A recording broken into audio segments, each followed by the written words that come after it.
ウェブページの作成なんですけど、ちょっとそういう技術的なところではなくて、自分はマーケティング的にどういうウェブページが、成功してきたかっていうところを、ちょっと夏休みで、サークルの動画はあんまり集めれなかったんですけど、ちょっとその分時間が空いたので、こういう本を軽く読んできました。で、Apple とか Amazon、Google とかの、具体的な企業の話になると、やっぱりどうしても違いが出てくるので、その前だけのところとか、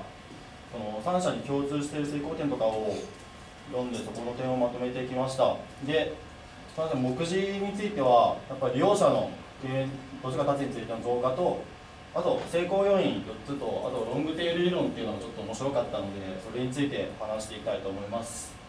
で、利用者の増加っていうのは、前期で英語のプレゼンの人がやってくれたと思うんですけど、こんな感じで、1990年のところ、ほぼゼロだったのが、もう本当に右肩上がりというか、LINE の昨年みたいにぐっと伸びています。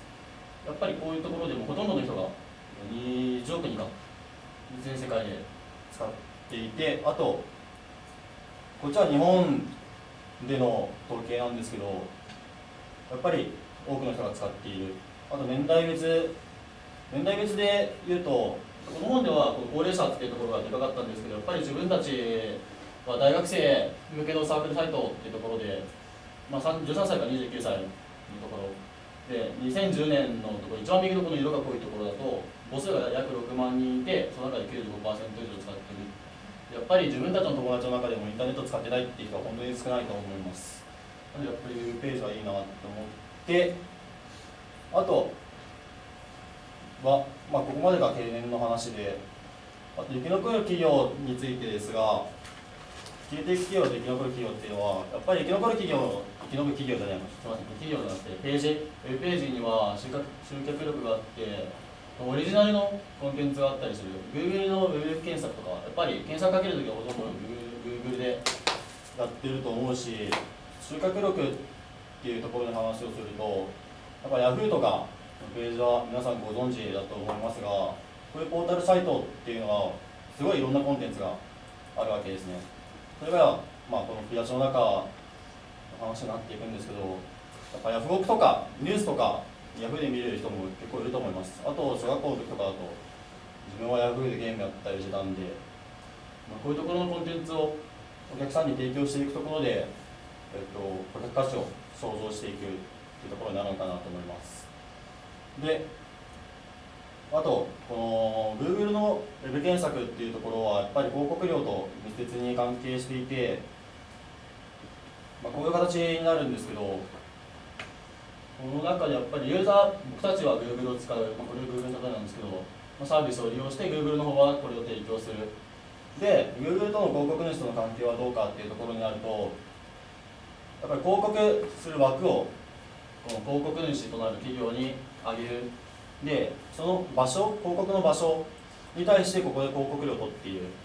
この広告料っていうのはすごい重要で、だいたい 90% とか Google でもすごい高い割合を占めていて、やっぱり儲けるのはここしかないのかなっていうちょっと本を読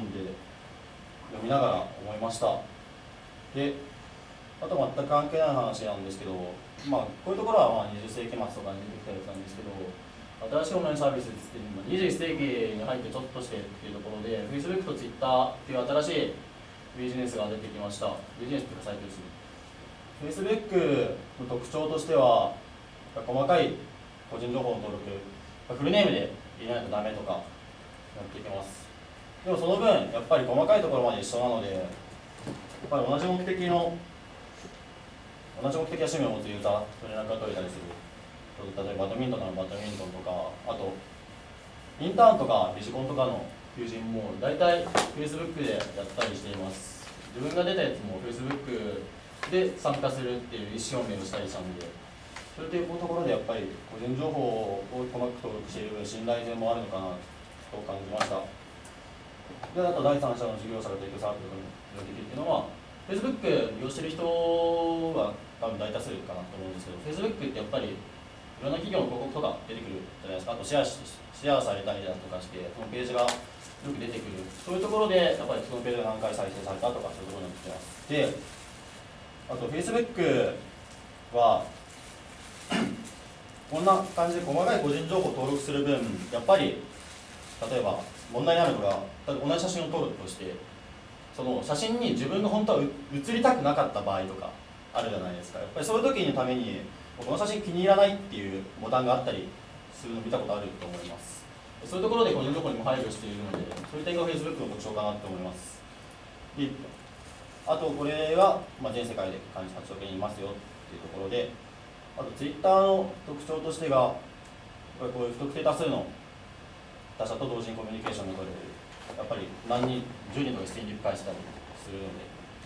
あと、即時性と不特定多数っていうところで、例えば、Twitter の楽しみ方じゃないですけど、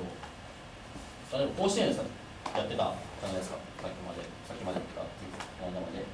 で、やっぱり甲子園って打つと、いろんなユーザーがダダダダって検索できる。そういう検索機能、トレンドとかワード検索とかもできるので、そういうところが Twitter の特徴かなって思います。で、この Twitter なんですけど、あんまりビジネスモデルとしては確立できてなくて、前までは広告ってそんなになかったんですよね。その広告するっていうページが。最近になって、ようやくナイキとか、スタバとかの広告が出てきて、ちょっと面倒くさいなって思う人がいるかもしれないですけど、やっぱりそういうところで Twitter は徐々に利益を上げていこうかなってしています。けどやっぱりそこも広告なので、やっぱりこういうのを切り離せないのかなと感じました。で、Facebook と Twitter の対比で言うと、Twitter の方は鍵をかけるっていうか、やんないと特定されやすい、非常に。特定されたら何されるか分かんないし、というところで、ちょっと個人情報については曖昧なのかなと思いました。で、インターネットビジネスとはっていうところに入っていきます。さっき僕で言った成功要因の4つの話になるんですけど、インターネットビジネス、長ったらしく書いてありますけど、インターネットを使って行うビジネスのことですよっていうところで、成功に導く4つの要因が書いてありました。1つ目がユーザーの経験値を蓄積する仕組みを作ること。で、2つ目がアテンションエコノミーっていって、これ関心の経済っていうんですけど、そのまま直訳して多く具現化することと、あと授業でやった人多いと思いますが、ネットワークの外部性って聞いたことある人、どのぐらいいますか？覚えてない。先生はきっと分かると思うんでネットワークの外部性を活用することと、あと顧客によるコミュニティの形成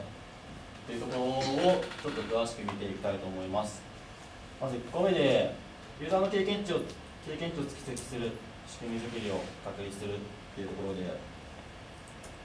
例えば会社から個人に情報を与えますけど、これだけだとやっぱり不十分なところもあると。で、この顧客の方から会社に商品に対するレビューとか、例えば、一番有名っていうか、一番最初にやったのが Amazon のカスタマーレビューっていうやつで、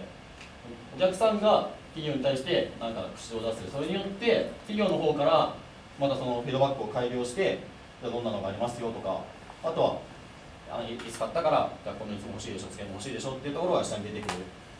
ていうところで、お客さんの方から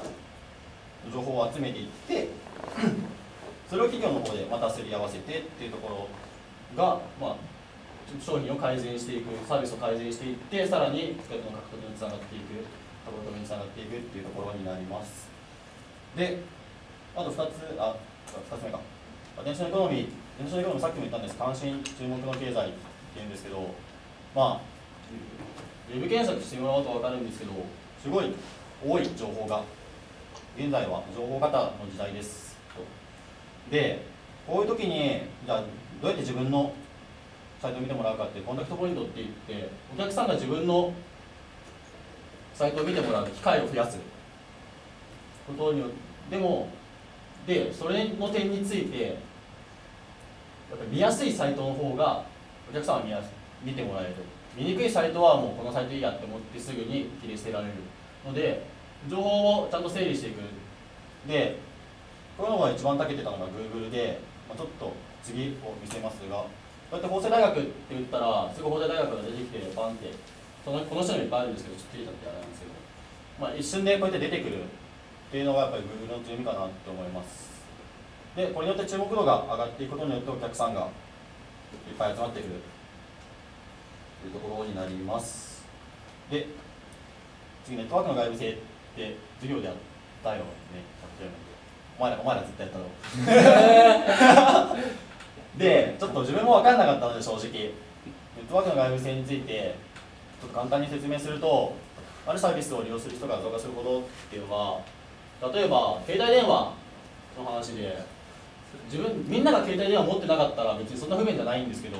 ほぼ全員ってかここ例えば全員が持ってて、俺だけが持ってないと俺はすごい不便じゃないですかっていうところ、その利用する人が例えば半分だったらこの人たちは得だけど俺らまだいいやってなるけど、残り3人とかになってくるとさすがにこれ使わないとまずいだろうっていう、そこのもともと人の変化によって価値が上がったり下がったり、こっちは上がったりの方なんですけど、上がることになります。でこの場合だとちょっと次に見せるんですけど、広告主、さっきも言った広告主と消費者がそれぞれこう数が上がっていけば上がっていくほど自分たちの価値が上がるっていうことなんですけど、ちょっと